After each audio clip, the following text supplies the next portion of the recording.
In chapter 23 of Marketer in Chief, we talk about, of course, Benjamin Harrison. Not a president many people have heard a lot about, but deeply consequential for kind of the commercial life of the United States, really made a big transition during this period. And it was all about the Industrial Revolution, of course. But this is the robber baron era. We've talked about that a little bit before with Grover Cleveland and the Pullman strike and the Pullman Company. But here's where we really start to see it kind of take shape. And that's the big difference that I make between this previous group of presidents and Harrison and the ones who follow, is this is the era where kind of America took off. If there's ever a good time to be marketer in chief of the United States, this was it.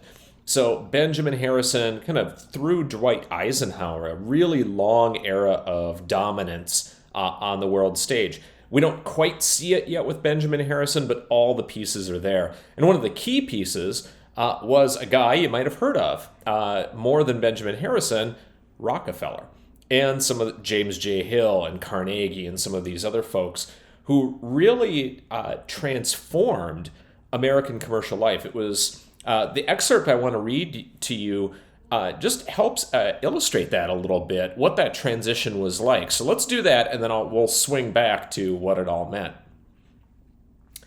Here's the excerpt. If you volunteered for the Union or Confederate armies, your uniform might be blue or gray, only in the general sense. Reenactments feature oceans of identically clad soldiers facing off. But when you look at rare photographs from the era, you'll notice a massive variety in style and fit of uniforms on both sides. Many were one-of-a-kind creations by local craftspeople, or failing that, the others came in small batches from early factories with little of what we would now call quality control. And that was just the uniforms. Weapons were often one-offs as well. Here's the thing. No one thought that was weird. Armies of the past did not look like they do in today's movies. Often, uniforms were more guidelines than standards, and rough ones at that. The same held true for pretty much everything else you bought, used, or ate in the 19th century. In all likelihood, those goods came from a radius of 20 miles around your house. But coast-to-coast territorial expansion, the end of the Civil War, combined with new manufacturing techniques and efficient railroad and canal transportation networks, meant, for the first time, agricultural and manufactured goods could travel long distances from where they were made to where they were sold. Before Benjamin Harrison, if you had a steak for dinner, you slaughtered that cow yourself, or, probably in my case, the neighbor down the road did it. That morning, after Harrison, a cow might be slaughtered in Chicago on Monday, arrive by refrigerated rail car to Atlanta on Thursday, and be on your table for Saturday dinner. I illustrate those concrete examples as just a handful of the changes in everyday life. Pause for just a moment to reflect on what a big deal this was for the average person. When we read about the Industrial Revolution in textbooks, we tend to forget how consequential it was to the character of the United States, how people thought about themselves, their personal lives, and their connection to far-off places. So that's the expert. I think it's really important to understand what a big transition this was, and then what it meant. During Benjamin Harrison's presidency, we got something called the Sherman Antitrust Act, which is, in commercial life, one of the most important pieces of legislation ever passed.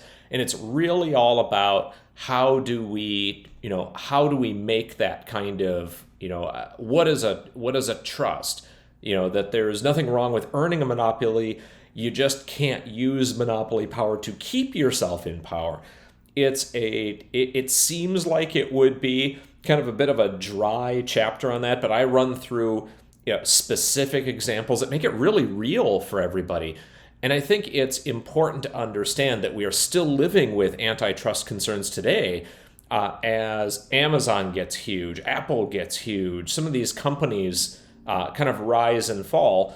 But back in the day, we've been dealing with this particular issue for the past 150 years, and it all comes down to this major transition in kind of going from the ultra-local to the national, and then obviously to the global. So if you're kind of wondering, boy, didn't Friedman write this, "The World is Flat," back in 2005 or something like that? Here's the deal. The world has been flatter than we think it is for a lot longer than Friedman thought it was. So check out this chapter in Marketer in Chief. I think you'll really enjoy it. Again, July 4th, it's coming out. The pre-orders are already ready, and some of the print pre-orders are coming in too. So I'll start to post links to that shortly.